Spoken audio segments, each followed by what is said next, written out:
Here's a question that will expose how little you actually know about the 2008 crash. What business was Lehman Brothers really in? If you answered investment banking, you're technically correct, but completely missing the point. Yes, Lehman was classified as an investment bank, but by 2008, that activity made up less than 5% of their actual business. If you said mortgage lending, still wrong. The truth is so much stranger and more dangerous than the simplified story everyone tells. This Alabama dry goods store somehow became a financial monster that nearly broke the global economy, and understanding what they actually did reveals why 2025's market looks terrifyingly familiar. The story starts in the most unlikely place imaginable: the Alabama dry goods store that became a financial monster. Henry Lehman opened a dry goods store in Montgomery, Alabama in 1847, selling basic supplies to cotton plantation owners. Within 3 years, his brother Emanuel joined him, and they changed the name to H. Lehman and Bro. 3 years later, their third brother mayor came aboard, and they settled on Lehman Brothers. This wasn't just a family business expansion. It was the first sign of a pattern that would define the company for the next 160 years. They refused to stay in one lane. The brothers made a decision that seemed smart at the time, but revealed something dangerous about their approach to business. Cotton plantation owners often ran short on cash, so the Lehmans started accepting raw cotton as payment for their merchandise instead of requiring currency. They routinely accepted this cotton as barter, reselling it for significant markup. This flexibility helped them make more sales, but it also meant they were now in two businesses at once: retail and commodities trading. Most store owners would have stuck to selling goods and demanded cash payment. The Lehman Brothers saw an opportunity to make extra money by taking on the risk of cotton price fluctuations. They were essentially betting that they could sell the cotton for more than the value of the merchandise they had traded for it. This wasn't just customer service. It was speculation disguised as convenience. The Civil War should have destroyed their business. Cotton markets collapsed, and the South's economy was in ruins. But the brothers adapted again, this time moving their operations to New York in 1858, just before the war began. They had seen the writing on the wall and made another business model change, shifting from southern retail to northern commodity trading. Their timing was perfect, but their success came from abandoning their original customers and location when it became profitable to do so. After the war, they expanded into coffee, petroleum, and other commodities. Each new market meant learning different risks, different customers, and different profit margins. The brothers weren't building expertise in any single area. They were building a culture of jumping into whatever market offered the best returns at the moment. This opportunistic approach worked during the rapid economic expansion of the late 1800s, but it created a company that never developed deep knowledge about managing long-term risks. Their success in commodities led them to start underwriting bonds and handling financial transactions for their trading clients.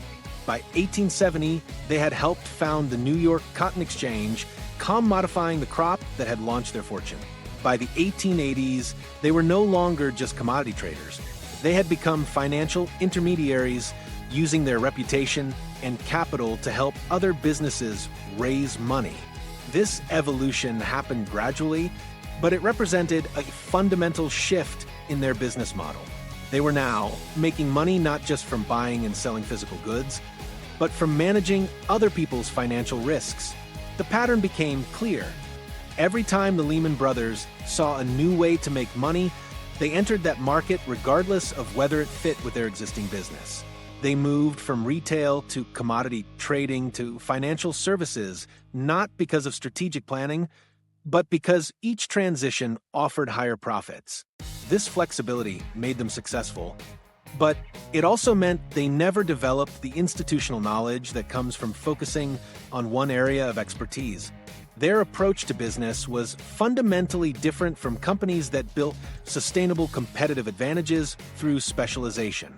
Instead of becoming the best at one thing, they became good enough at many things to profit from economic opportunities as they arose. This strategy worked in the rapidly changing economy of the 19th century, but it created a company culture that prioritized adaptability over stability. The brothers' willingness to accept cotton as payment revealed their fundamental approach to risk. They were always willing to take on additional risk if it meant additional profit. They didn't see themselves as store owners who sometimes dealt with cotton. They saw themselves as profit seekers who would enter any market that offered returns. This mindset would define every major decision the company made for the next century and a half. By the 1890s, Lehman Brothers had established itself as a significant player in New York's financial markets. They were underwriting railroad bonds, financing industrial expansion, and managing investment portfolios for wealthy clients. But they hadn't abandoned their commodity trading roots. They were simultaneously active in multiple markets, each with different risk profiles and profit potential. This diversification seemed like smart business, but it also meant that problems in any one market could spread throughout their entire operation. Their success came from leveraging relationships and capital rather than building products or services that customers couldn't get elsewhere. They were intermediaries who made money by standing between buyers and sellers, borrowers and lenders, investors and opportunities.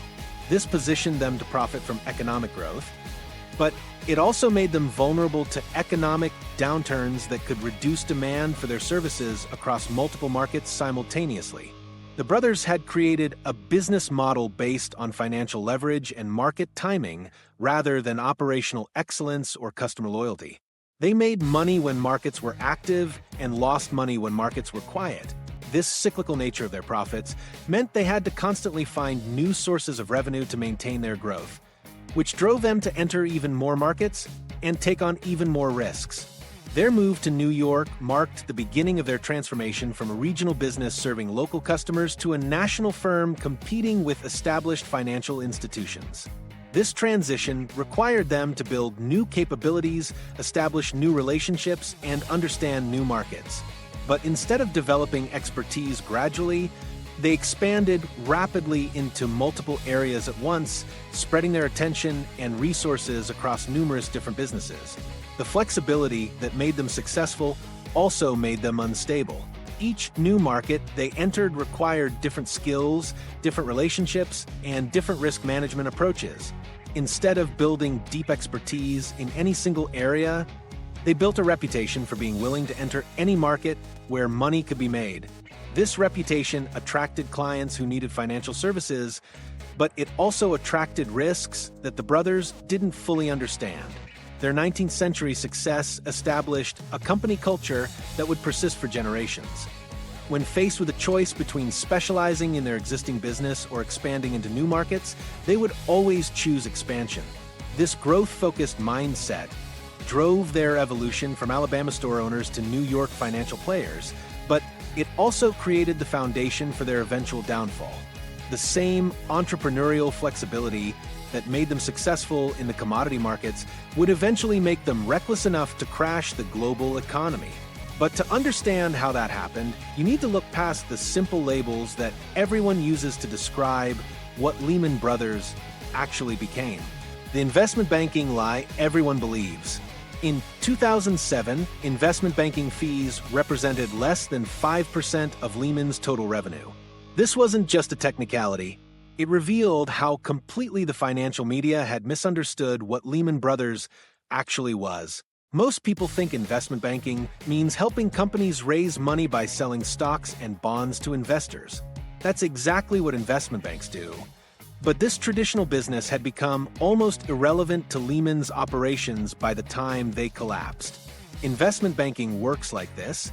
When a company wants to go public or raise money, they hire an investment bank to find investors and handle the paperwork.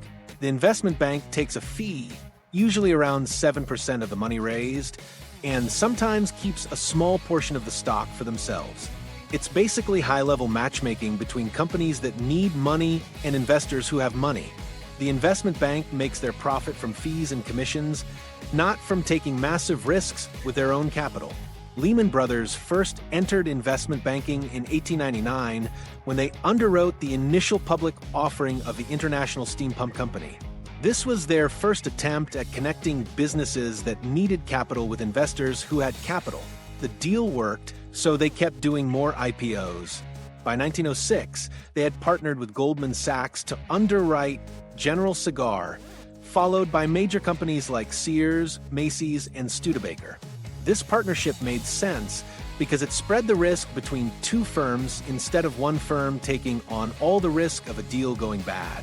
Their investment banking business grew steadily through the first half of the 20th century, but it remained just one part of their overall operations. They were still active in commodity trading, they had expanded into bond underwriting, and they were managing investment portfolios for wealthy clients.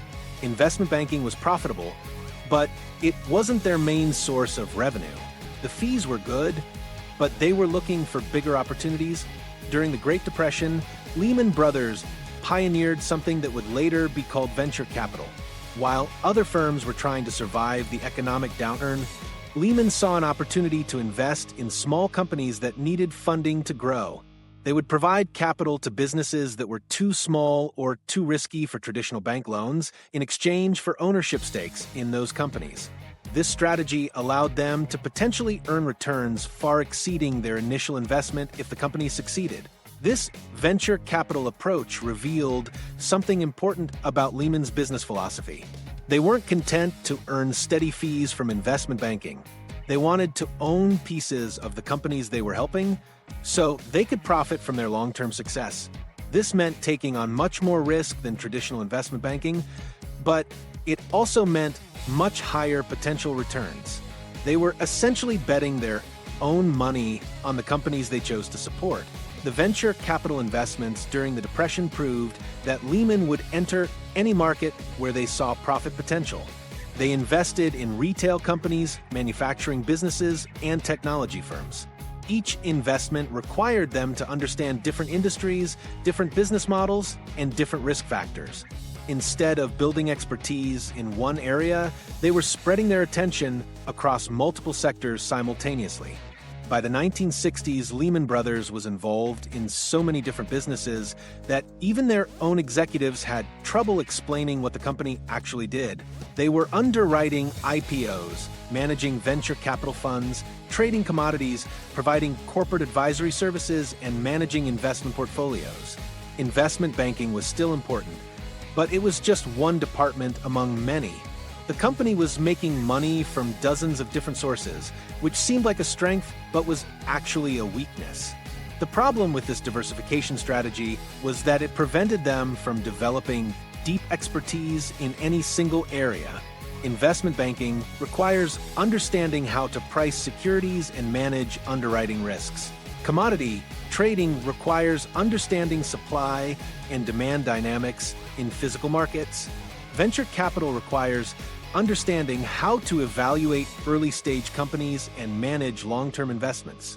Each business had different skills requirements, but Lehman was trying to be competitive in all of them simultaneously. The media and financial analysts kept calling them an investment bank because that was their most visible business line. When companies went public, Lehman's name would appear in the newspaper as the underwriter.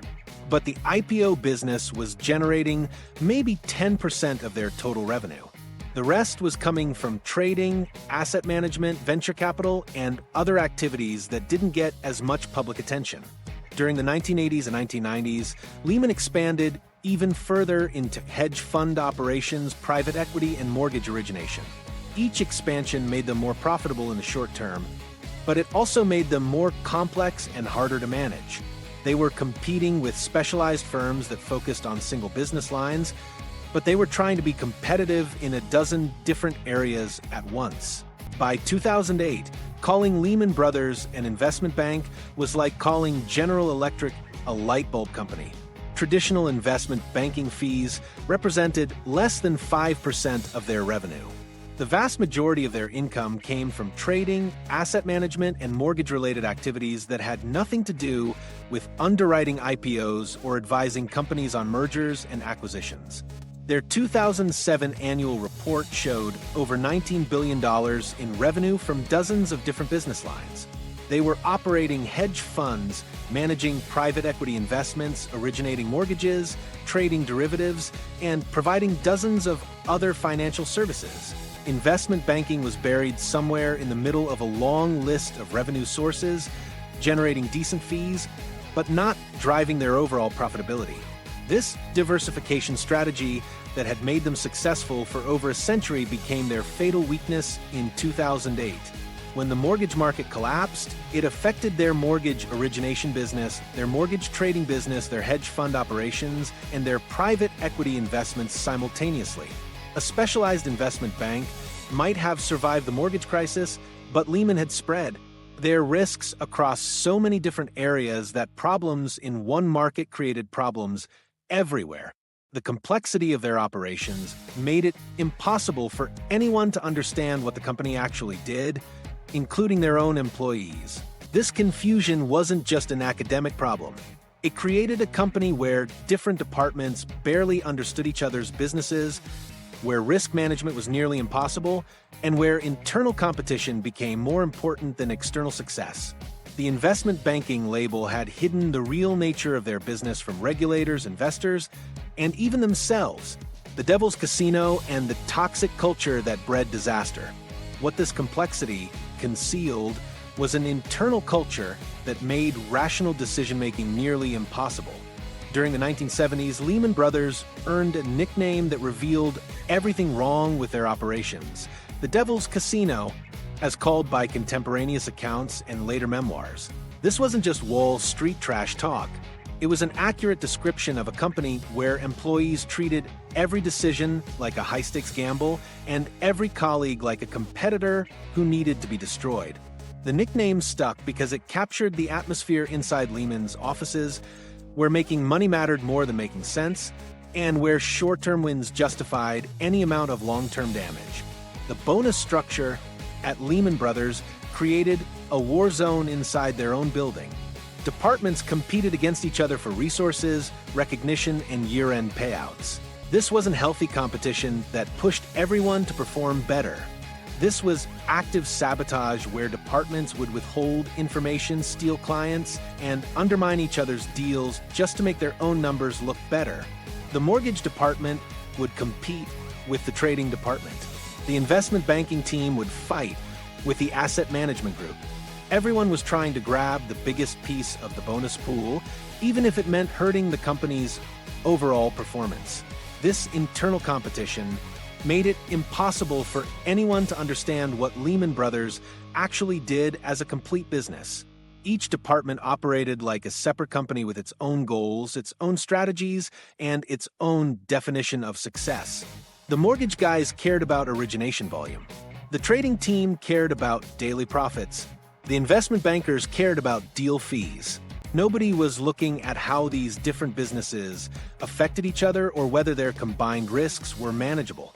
The company had become a collection of competing fiefdoms instead of a unified organization.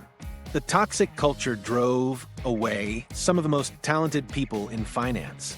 Stephen Schwarzman was chairman of Lehman's Merger and Acquisition Committee during the 1970s, but he left in the early 1980s to found Blackstone because he couldn't stand the internal dysfunction. Schwarzman later described the extremely competitive internal environment at Lehman as dysfunctional. He founded Blackstone, which became the world's largest private asset manager, partly because he had learned what not to do from his time at Lehman. Other future billionaires also fled the company during this period, taking their expertise and connections with them. The competitive bonus structure created perverse incentives that encouraged dangerous behavior.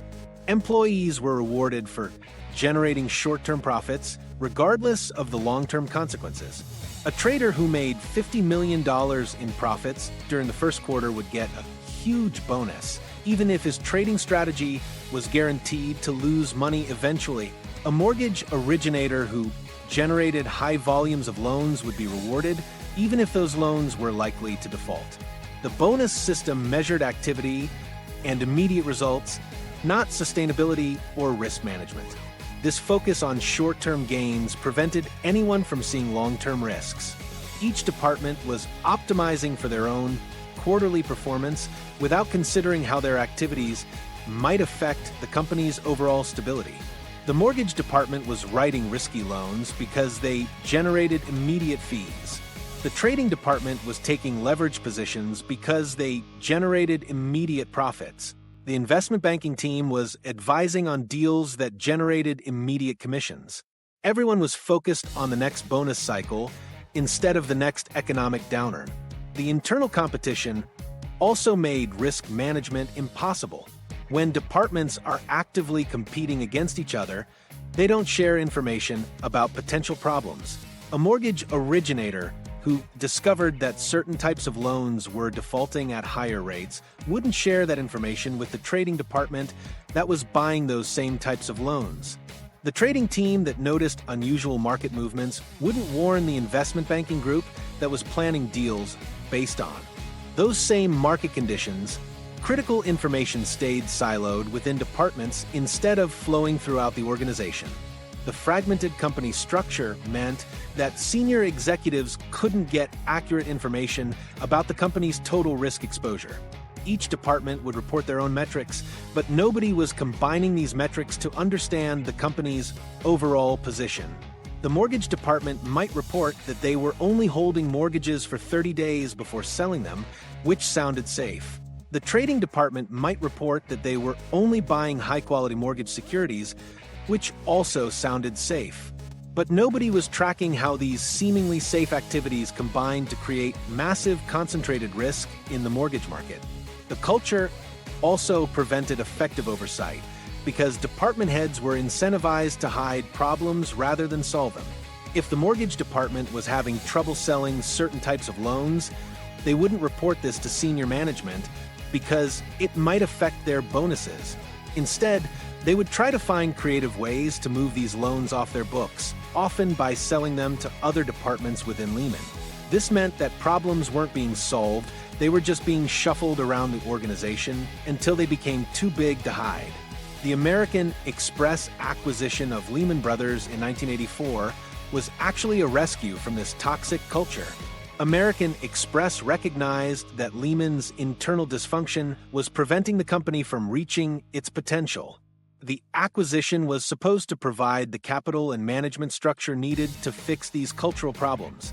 American Express executives tried to impose more discipline and coordination across Lehman's different departments, but the underlying competitive culture was too deeply embedded to change easily.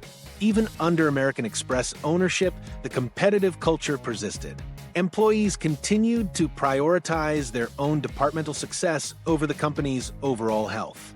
The bonus structure still rewarded short-term performance over long-term stability. The information silos remained intact, preventing effective risk management. American Express provided financial stability, but they couldn't fix the fundamental cultural problems that made Lehman Brothers vulnerable to catastrophic mistakes. The same competitive culture that drove short-term profits prevented Lehman from seeing long-term risks. The bonus structure that motivated employees to generate immediate results also motivated them to ignore potential future problems. The internal competition that pushed each department to maximize their own performance also prevented the coordination needed to manage risks across the entire organization. The Devil's Casino nickname captured the essence of a company that was gambling with its own survival every day. And eventually someone would have to step in and change the rules of the game entirely. That dysfunction would find its solution in the most unlikely person. A man whose obsession with loyalty would reshape everything about how Lehman Brothers operated. Dick Fuld joined Lehman Brothers in 1966 at age 23, fresh from an Air Force expulsion after an alleged altercation that ended his military career before it really began. Most people would have seen this setback as a reason to keep their options open, but Fuld did the opposite.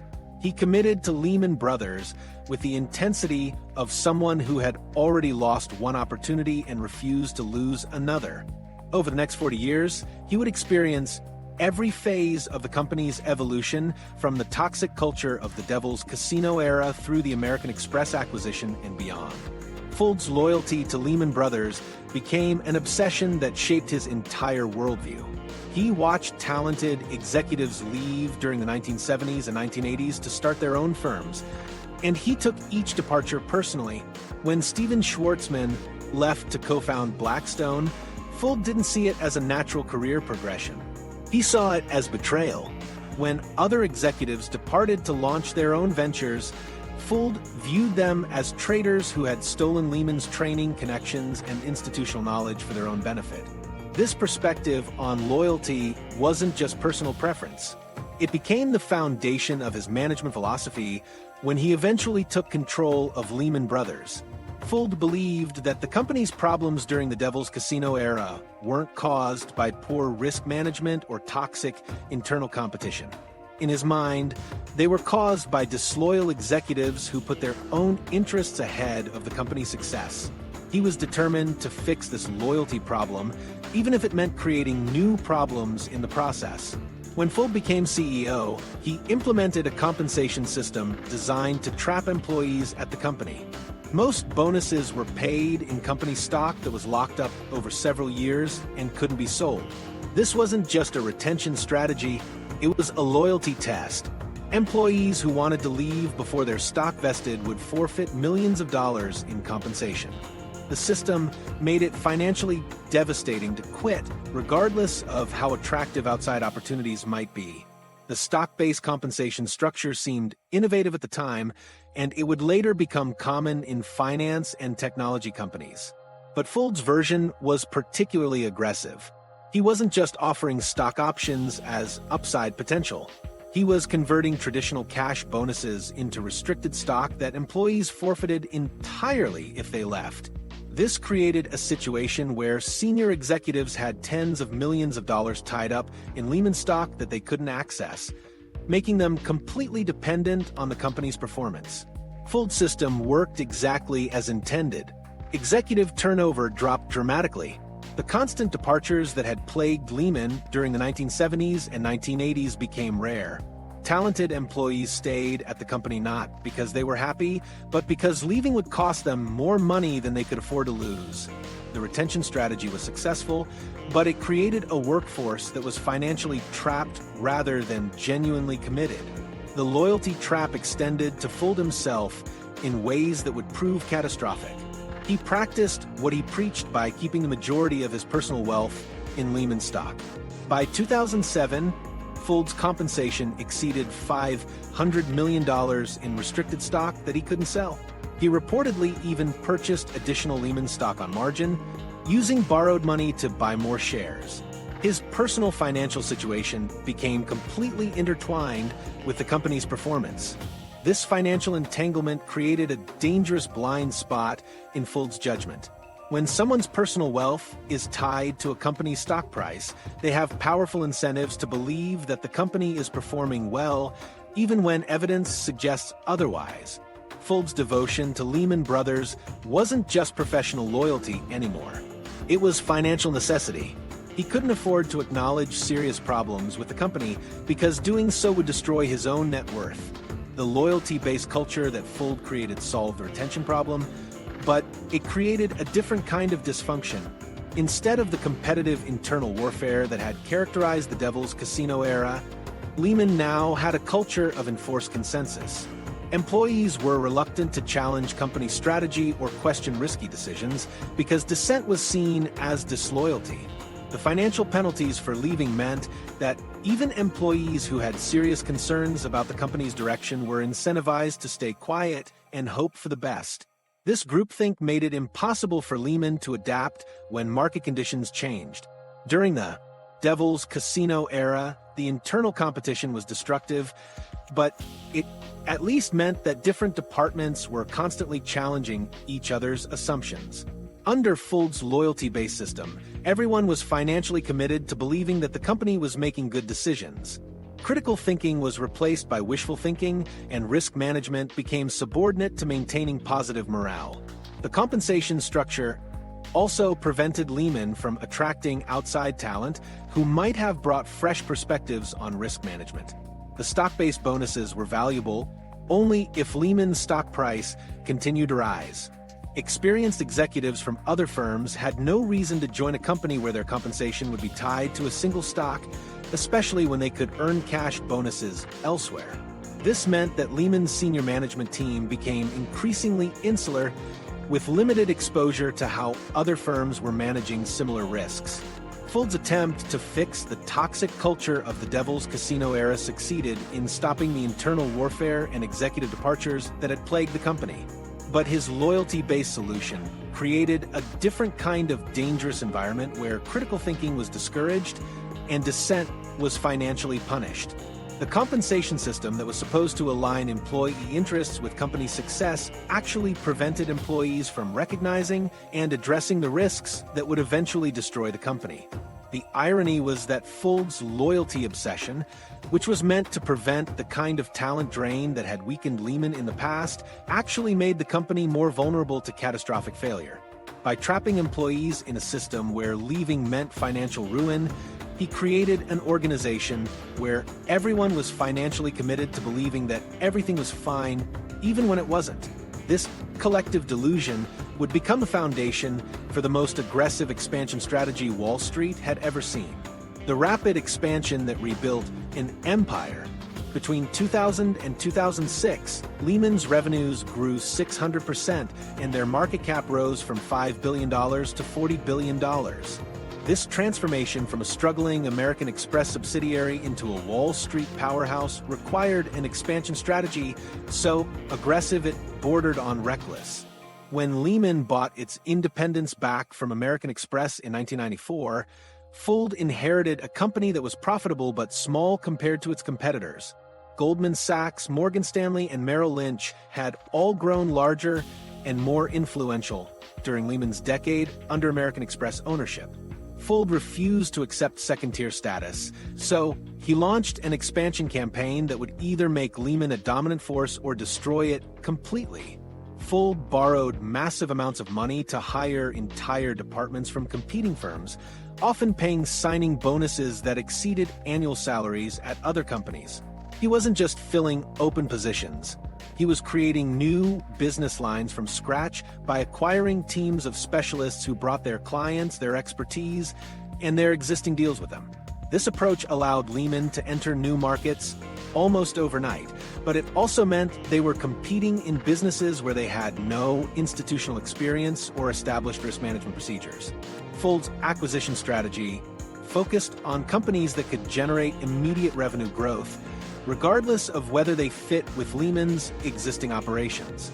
In 2003 and 2004, Lehman acquired Aurora Loan Services and BNC Mortgage to enter mortgage origination. Aurora Loan Services was a mortgage origination company that specialized in loans to borrowers with less than perfect credit histories. BNC Mortgage was another subprime lender that had built a profitable business, making loans that traditional banks wouldn't touch. These acquisitions gave Lehman direct access to the mortgage origination business, allowing them to create loans and then package them into securities that could be sold to investors. The mortgage company acquisitions represented a fundamental shift in Lehman's business model. Instead of just serving as intermediaries who connected borrowers with lenders, they were now directly involved in creating the loans that would later be packaged into mortgage-backed securities. This vertical integration seemed like smart business because it allowed Lehman to capture profits at multiple stages of the mortgage process. They could earn origination fees when loans were created, packaging fees when loans were securitized, and trading profits when securities were sold to investors. Each new acquisition added layers of complexity that made Lehman increasingly difficult to manage. Aurora Loan Services operated from different locations with different computer systems, different underwriting standards, and different regulatory requirements than Lehman's existing operations. BNC Mortgage had its own corporate culture, its own client relationships, and its own approach to risk management. Integrating these acquisitions required Lehman to coordinate activities across multiple states, multiple regulatory jurisdictions, and multiple business models simultaneously. The Asian financial crisis of 1997 tested Lehman's resilience and revealed both their strengths and weaknesses. While many competitors suffered significant losses from their Asian investments, Lehman's diversified business model helped them weather the storm. Their mortgage business was generating steady profits, their investment banking operations were busy with domestic deals, and their trading departments were profiting from the increased volatility in global markets. The crisis convinced Fuld that diversification was the key to survival, encouraging him to expand into even more business lines. When the dot-com bubble burst in 2000, Lehman again demonstrated their ability to adapt to changing market conditions. While technology-focused investment banks struggled with the collapse of internet companies, Lehman's broader business portfolio insulated them from the worst effects of the crash. Their mortgage operations were thriving as low interest rates encouraged home buying, their bond trading business was profitable as investors fled to safer assets, and their private equity investments were generating returns from non-technology companies. The September 11th attacks presented Lehman with their most severe operational challenge. Their global headquarters at 3 World Financial Center was severely damaged, displacing over 6,500 employees and destroying critical computer systems.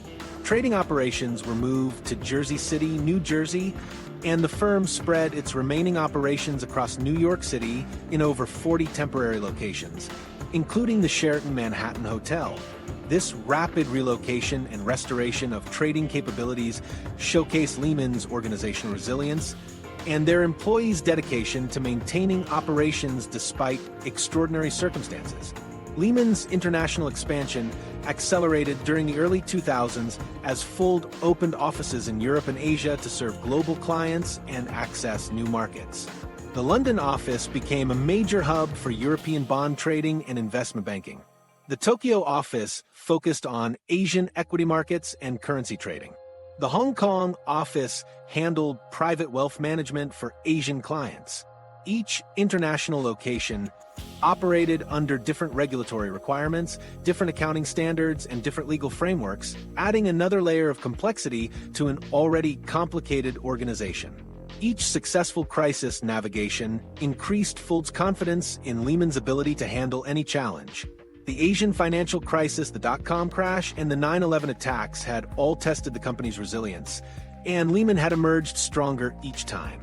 This track record of survival bred a culture of overconfidence where employees believed they could overcome any obstacle through aggressive action and creative problem-solving.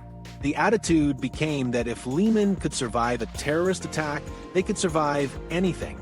The diversification strategy that had protected Lehman during previous crises was also creating concentrated risks that weren't immediately apparent.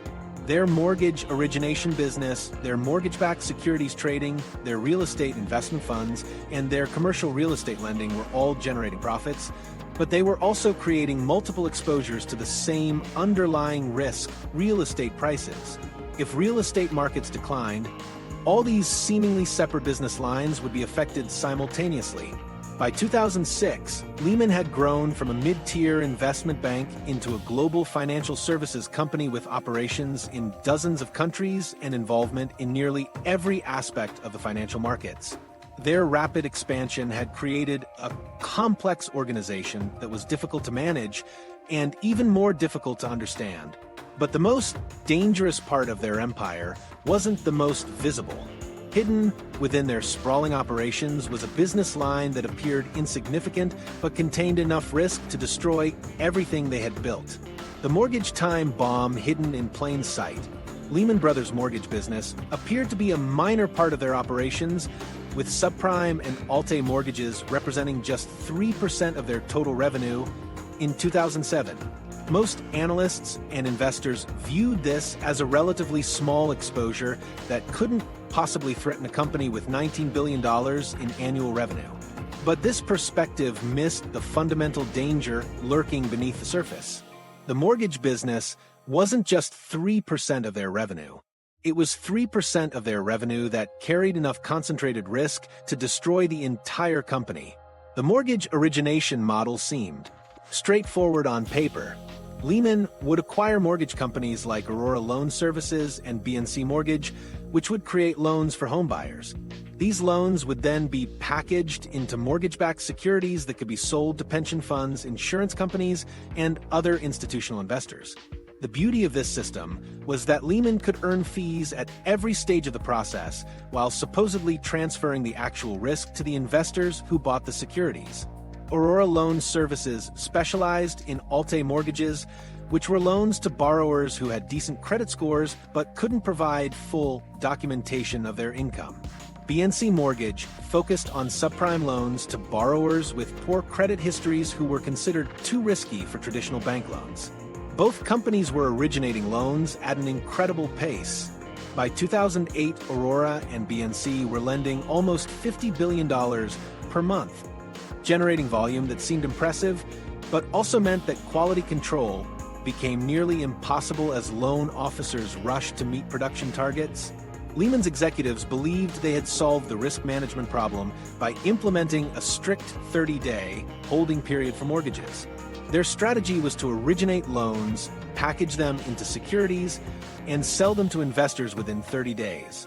This approach seemed to limit their exposure to any single loan or borrower, since they would only be at risk for the brief period between origination and sale. The 30-day window gave them enough time to complete the securitization process while minimizing their exposure to changes in borrower creditworthiness or housing market conditions. The flaw in this strategy became apparent when Lehman decided to keep the highest-yielding portions of their mortgage securities for themselves. When mortgages were packaged into securities, they were typically divided into different tranches with different risk levels and different interest rates.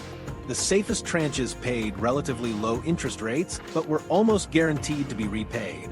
The riskiest tranches paid interest rates as high as 12%, but were the first to lose money if borrowers defaulted on their loans. Most investment banks would sell all tranches to outside investors, earning fees for the packaging and distribution services. But Lehman saw an opportunity to earn higher returns by keeping the riskiest, highest-yielding tranches for their own investment portfolio. This decision meant that they were no longer just earning fees for processing mortgages. They were making direct bets on the performance of the underlying loans, essentially becoming both the casino and the gambler at the same time. The leverage strategy that Lehman employed amplified these mortgage risks far beyond what the revenue percentages suggested. Lehman's leverage ratio increased from approximately 24-1 in 2003 to 31-1 by 2007. This meant that for every dollar of their own capital, they were controlling $31 worth of assets. The mortgage securities they were holding weren't just small positions. They were leveraged positions that could generate massive profits if housing prices continued to rise, but could also generate massive losses if housing prices declined. To understand how dangerous this leverage was, consider a real estate investment analogy. If you buy a $300,000 house with a $10,000 down payment, you have 30-1 leverage. If the house increases in value by 10% to $330,000, you've made a 300% return on your down payment. But if the house decreases in value by just 3% to $291,000, you've lost 90% of your down payment. Lehman was essentially making this same leveraged bet on mortgage securities across their entire balance sheet. The mortgage strategy fit perfectly with Lehman's historical pattern of chasing profits without fully considering the risks.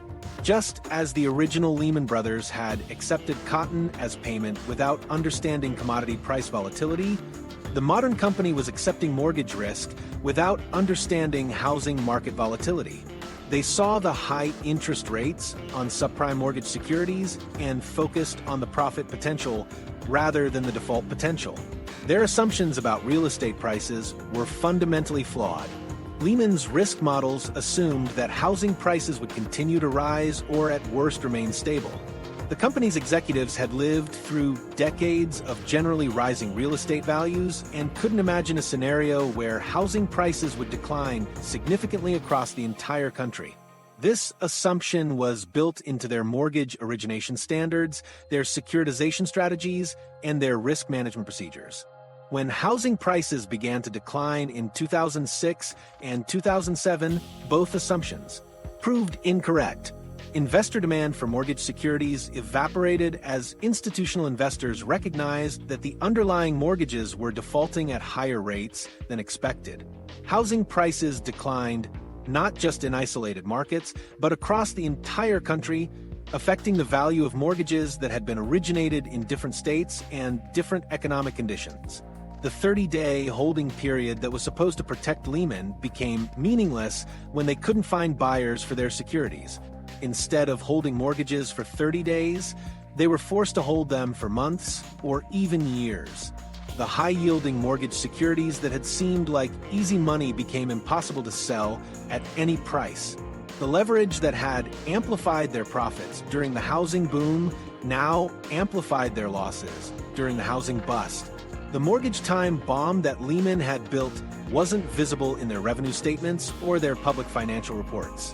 It was hidden in the leverage ratios, the risk concentrations, and the flawed assumptions that underpinned their entire business model. What had seemed like a small, manageable business line was actually creating vulnerabilities that would soon be exposed when the company's overall financial position came under scrutiny. The $640 billion house of cards. By 2007, Lehman Brothers had constructed the most precarious financial structure in Wall Street history. The company reported record net income of $4.2 billion on $19 billion in revenue, managing $640 billion in assets across the globe. Financial analysts praised their diversified business model, their international expansion, and their ability to generate consistent profits across multiple market cycles. The stock price hit all-time highs, and Dick Fuld was celebrated as one of the most successful CEOs on Wall Street. Everything looked perfect from the outside, but the numbers told a very different story. The $640 billion in managed assets created an illusion of financial strength that masked a catastrophic vulnerability. Lehman Brothers had only about $22 billion in shareholders' equity, meaning their true equity ratio was under 4%. The remaining assets represented money that belonged to other people, money that Lehman was managing, investing, or borrowing against. This meant that over 96% of their supposedly managed assets were not actually owned by the company. They were essentially running a $640 billion operation with just $22 billion of their own money. This financial structure was like running a real estate empire where you own one house, but manage 30 others that belong to different landlords. If the rental market collapses, you lose income from all 30 properties, but you only have one house worth of equity to cover the losses. The difference is that most real estate managers don't borrow money against properties they don't own, but Lehman Brothers was doing exactly that across their entire operation. The leverage ratio that made this possible reached 31-1 by 2007, meaning that for every dollar their own capital, Lehman was controlling $31 worth of assets. This level of leverage was unprecedented for a major investment bank and far exceeded the leverage ratios used by their competitors. Goldman Sachs was leveraged at approximately 24-1, and Morgan Stanley was leveraged at approximately 28-1. Even these lower ratios were considered aggressive, but Lehman had pushed leverage to levels that were simply unsustainable. The debt-fueled growth strategy had worked perfectly during the housing boom when asset values were rising consistently. When you control $31 worth of assets with $1 of your own money, even small increases in asset values generate massive returns on your equity. If assets increased in value by just 3%, Lehman would earn a 93% return on their equity.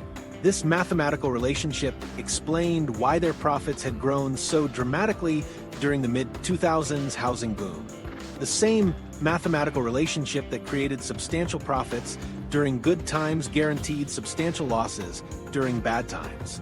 If the $640 billion in assets declined in value by just 3%, Lehman would lose $19 billion, which was almost their entire equity base. A 5% decline in asset values would completely wipe out their equity and make them technically bankrupt. This meant that small changes in market conditions could destroy the entire company within a matter of weeks. Multiple departments within Lehman were all using leverage simultaneously, which multiplied the risk far beyond what the overall company ratio suggested.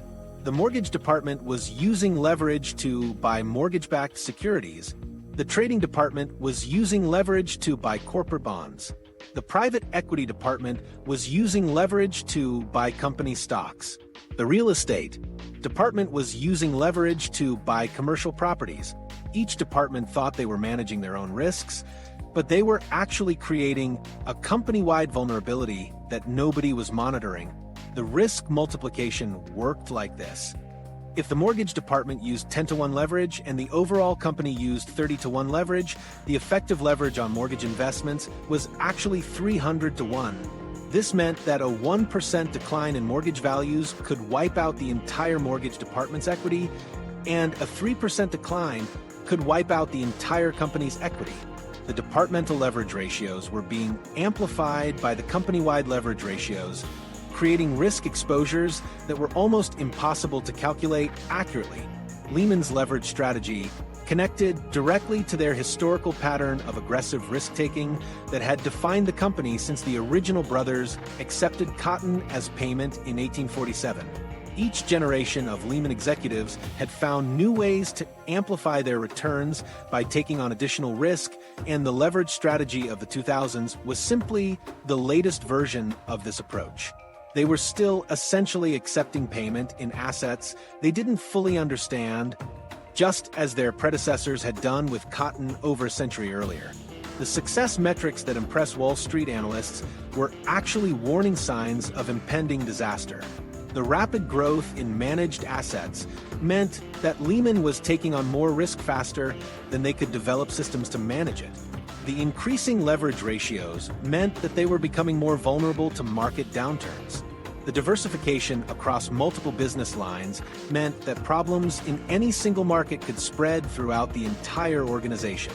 The diversification strategy that was supposed to reduce risk by spreading it across multiple markets actually concentrated risk by making the entire company vulnerable to a general decline in asset values.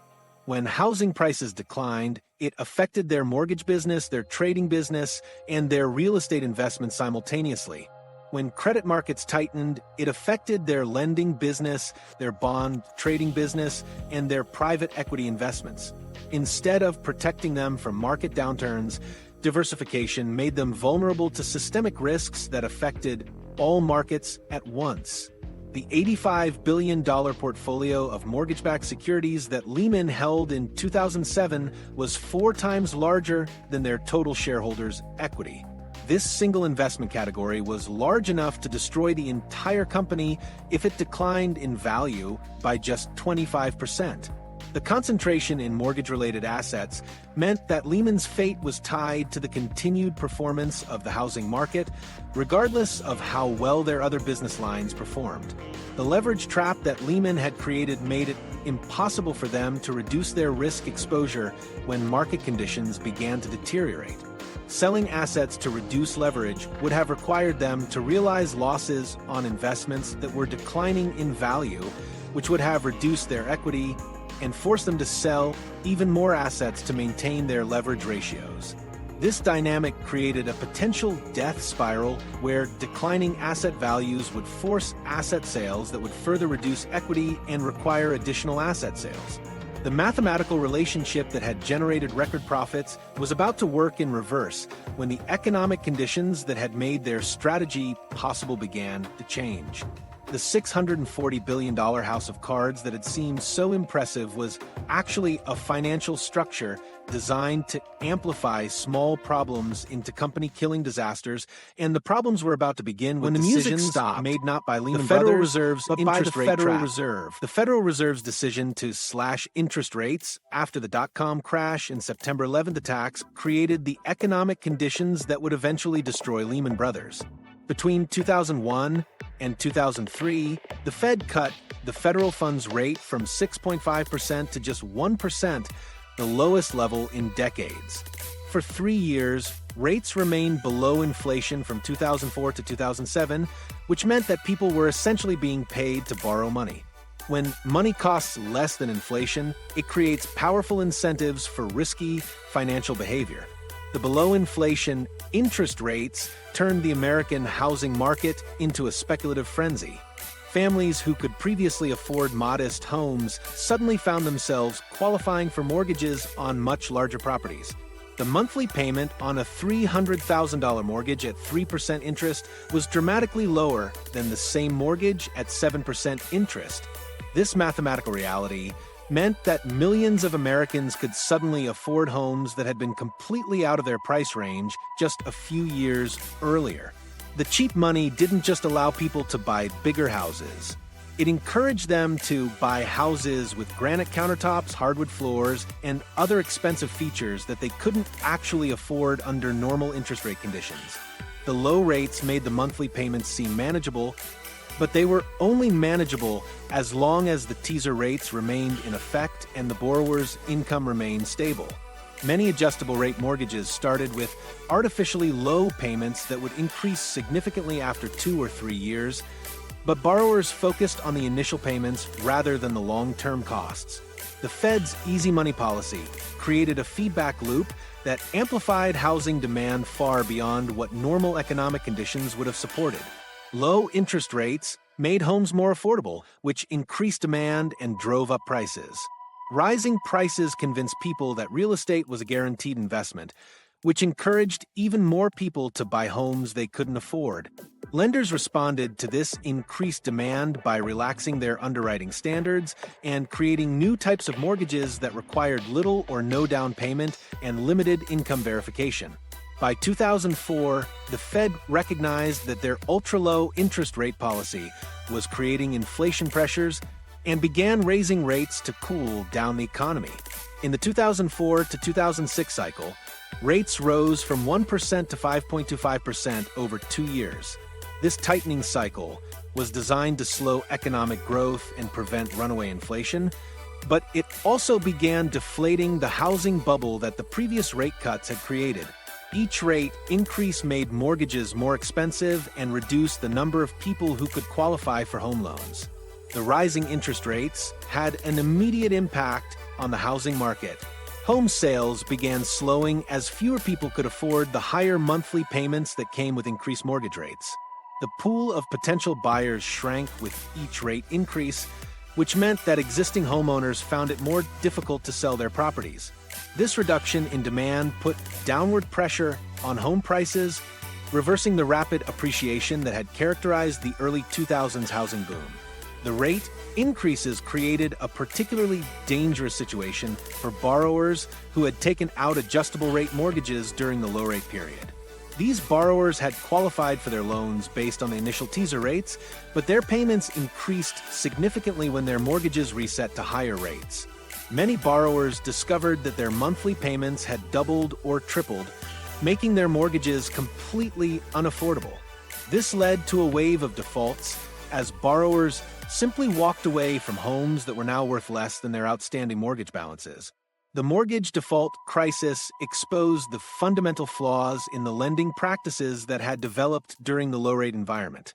Lenders had approved loans based on the assumption that home prices would continue rising indefinitely, which meant that borrowers could always refinance or sell their homes if they couldn't make their payments. When home prices began declining, this assumption proved catastrophically wrong.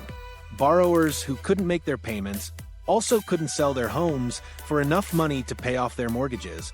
The broader economic downturn that began in December 2007 was already underway for 12 months before Lehman Brothers collapsed in September 2008. The recession started when the housing market began contracting, but it spread to other sectors of the economy as consumer spending declined and business investment fell.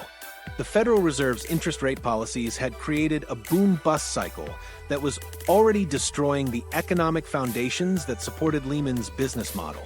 Investor appetite for mortgage-backed securities evaporated as the underlying mortgages began defaulting at unprecedented rates.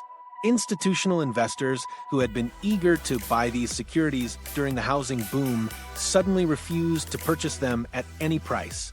Pension funds, insurance companies, and foreign banks that had previously provided a steady market for Lehman's mortgage securities stopped buying new issues and began trying to sell their existing holdings.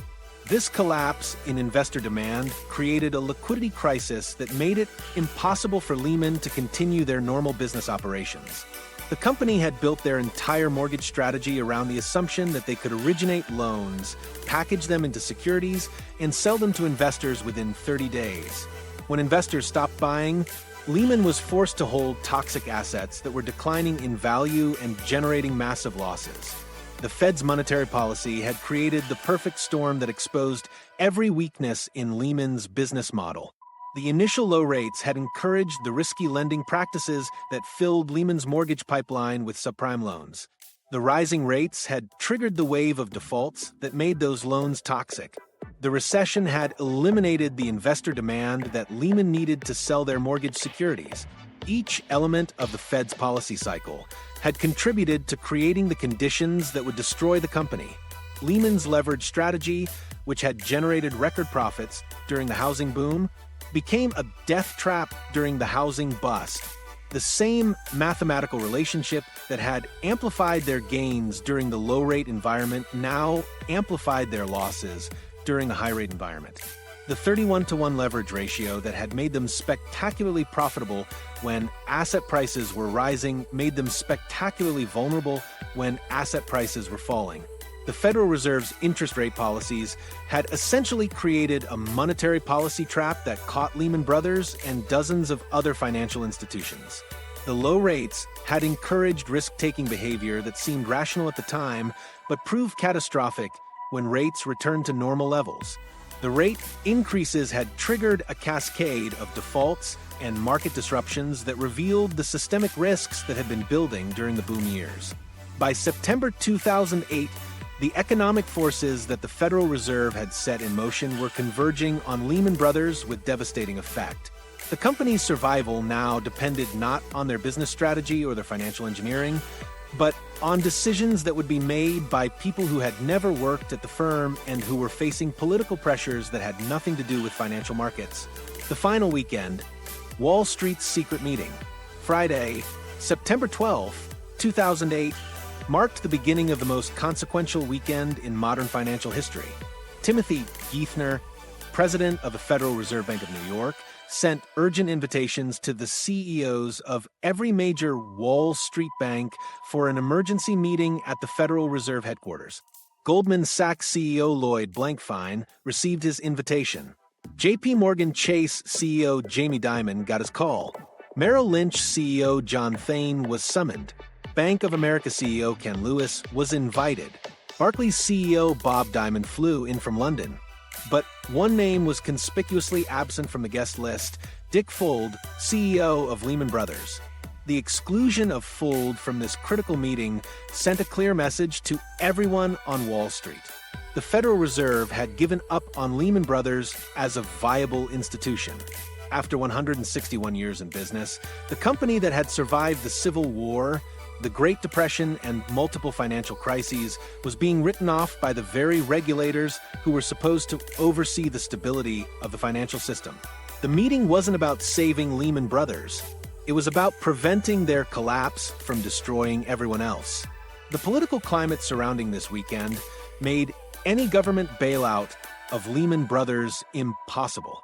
6 months earlier, the Federal Reserve had orchestrated the rescue of Bear Stearns by facilitating its acquisition by JP Morgan Chase and providing $29 billion in government guarantees for Bear Stearns' toxic assets. The public reaction to this bailout had been swift and brutal. Taxpayers were furious that their money was being used to rescue Wall Street executives who had caused the crisis through their own reckless behavior. After the Bear Stearns rescue in March, political support for another bailout was gone. Congressional Republicans, traditionally supportive of business interests, found themselves in the awkward position of opposing bailouts that seemed to reward financial incompetence. Congressional Democrats, already skeptical of Wall Street, used the Bear Stearns rescue as evidence that the financial sector was taking. excessive risks because they expected taxpayers to cover their losses. The political consensus was clear. There would be no more bailouts of investment banks regardless of the potential consequences for the broader economy. The upcoming presidential election made the political situation even more toxic for any potential Lehman rescue. Barack Obama was running a campaign that criticized the Bush administration's cozy relationship with Wall Street. John McCain was trying to position himself as a reformer who would clean up the financial system. Neither candidate could afford to support a bailout that would be seen as favoring wealthy bankers over struggling homeowners. Any government intervention to save Lehman Brothers would become a campaign issue that could determine the outcome of the election. Treasury Secretary Henry Paulson, himself a former Goldman Sachs CEO, understood the political realities better than anyone. He had spent months dealing with the fallout from the Bear Stearns bailout and knew that Congress would never approve funding for another Wall Street rescue. The Bush administration was in its final months, and any controversial decisions would become political liabilities for the Republican Party. Paulson made it clear to the assembled bank CEOs that the government would not provide any financial support for a Lehman Brothers rescue. The weekend negotiations focused on finding a private sector solution that could prevent Lehman's collapse without requiring government funding. Bank of America emerged as the most serious potential buyer, with CEO Ken Lewis initially expressing interest in acquiring Lehman's investment banking operations. The deal seemed promising because Bank of America had the financial resources to absorb Lehman's losses and the geographic diversification to benefit from Lehman's client relationships. Barclays also entered the negotiations as a potential buyer, with CEO Bob Diamond proposing to acquire Lehman's North American operations.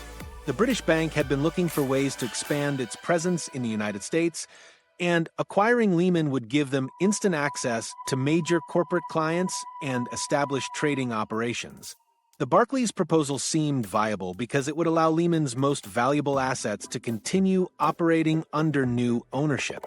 The critical problem with both potential deals was Lehman's balance sheet. The company had over $600 billion in assets, but many of these assets were toxic mortgage securities that were declining in value every day. Any buyer would need to determine which assets were worth keeping and which assets were essentially worthless. This due diligence process normally takes months, but the potential buyers had only hours to make decisions that would affect billions of dollars in investments. Bank of America's interest in Lehman Brothers evaporated when they discovered the true extent of the company's mortgage-related losses. Ken Lewis realized that acquiring Lehman would expose Bank of America to potentially unlimited losses for mortgage securities that were impossible to value accurately. Instead of pursuing the Lehman deal, Bank of America announced on Sunday that they would acquire Merrill Lynch, which had similar problems but was willing to accept a much lower purchase price. The Barclays deal came even closer to completion, but ultimately failed when the UK government vetoed the transaction. British banking regulators required Barclays to obtain shareholder approval before completing any major acquisition, which would take weeks or months. American regulators were unwilling to keep Lehman Brothers operating long enough for the British approval process to be completed. The deal collapsed on Sunday evening when it became clear that the regulatory timeline was incompatible with Lehman's immediate financial needs. The assembled bank CEOs spent the weekend trying to create a private sector consortium that could absorb Lehman's losses and keep the company operating. This approach had worked during previous financial crises when healthy banks would pool resources to prevent the collapse of a weaker competitor. But Lehman's losses were too large and too uncertain for any group of private banks to handle without government guarantees. By Sunday, September 14th, all private sector rescue offers had failed. The weekend's events revealed how isolated Lehman Brothers had become within the financial community. Other bank CEOs were willing to discuss potential solutions, but they were not willing to risk their own institutions to save a competitor that had made reckless decisions. The competitive culture that had defined Wall Street for decades meant that Lehman's potential collapse was seen as a business opportunity rather than a systemic threat. Decision makers throughout the weekend consistently underestimated the global consequences of allowing Lehman Brothers to fail. They understood that the bankruptcy would be disruptive, but they believed that the financial system could absorb the shock without experiencing a broader crisis. This miscalculation would prove to be one of the most expensive mistakes in financial history. The political decision to let Lehman Brothers fail transformed what could have been a manageable regional crisis into a global catastrophe. By Sunday evening, it was clear that no private sector solution would emerge and Lehman Brothers would file for bankruptcy on Monday morning. The weekend's negotiations had failed to produce a rescue plan, setting the stage for the largest bankruptcy in American history and the beginning of the worst global financial crisis since the Great Depression. The lessons from this collapse would supposedly reshape how financial markets operated, but the question remains whether those lessons have actually been learned. 2025 déjà vu. Why today's markets look terrifyingly familiar? The financial system that emerged from that weekend's failures now faces threats that dwarf the risks that destroyed Lehman Brothers. 17 years later, the warning signs are not just similar to 2008. They are disturbingly identical in ways that suggest we learned nothing from the worst financial crisis in modern history. Global sovereign debt has increased by 26 percentage points of GDP since 2007, with most of this increase occurring in developed markets that were supposed to implement fiscal discipline after the crisis. The United States fiscal deficit is projected to reach 5.4% of GDP in 2025, a level that would have been considered unsustainable before the crisis. This debt accumulation has created the same kind of leverage trap that destroyed Lehman Brothers, except now it exists at the government level across multiple countries simultaneously. Corporate debt-to-EBITDA ratios have increased steadily since the crisis as companies took advantage of lower interest rates to issue massive amounts of debt. This corporate leverage build-up mirrors the strategy that Lehman Brothers used to amplify their returns during the housing boom.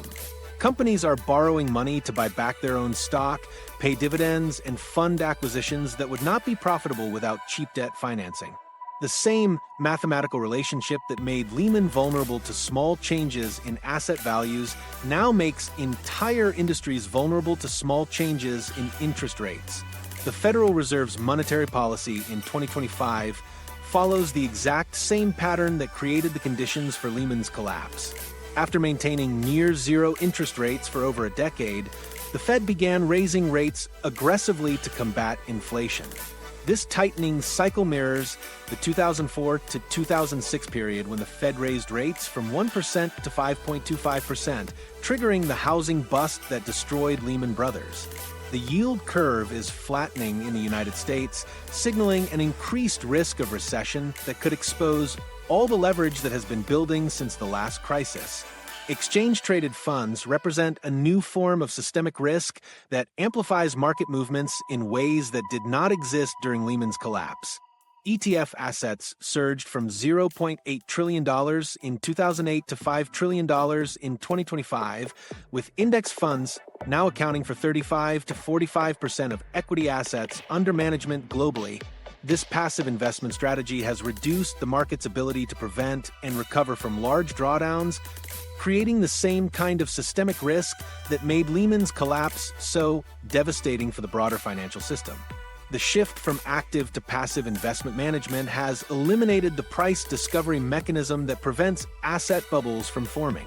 Active managers who analyze individual companies and identify overvalued securities are being replaced by index funds that buy everything in proportion to market capitalization. This means that overvalued companies receive more investment simply because they are already overvalued, creating a feedback loop that amplifies market distortions until they become unsustainable. The mortgage lending landscape has transformed in ways that create new vulnerabilities while maintaining the same fundamental risks. Non-bank mortgage lending now represents over 80% of the United States mortgage market, up from under 20% before the crisis. These non-bank lenders operate with less regulatory oversight than traditional banks, but they originate mortgages using the same securitization process that destroyed Lehman Brothers. The risks have been moved outside the regulated banking system, but they have not been eliminated. Technology companies have become the dominant force in global equity markets, with the information technology sector now representing the largest portion of the MSCI All-Country World Index. The strong earnings and rising valuations of technology firms have powered investor returns, creating the same kind of concentration risk that made Lehman vulnerable to problems in the mortgage market. If technology valuations decline significantly, the passive investment funds that dominate the market will be forced to sell, amplifying the decline across all asset classes. The regulatory environment that was supposed to prevent another Lehman Brothers collapse is being systematically dismantled.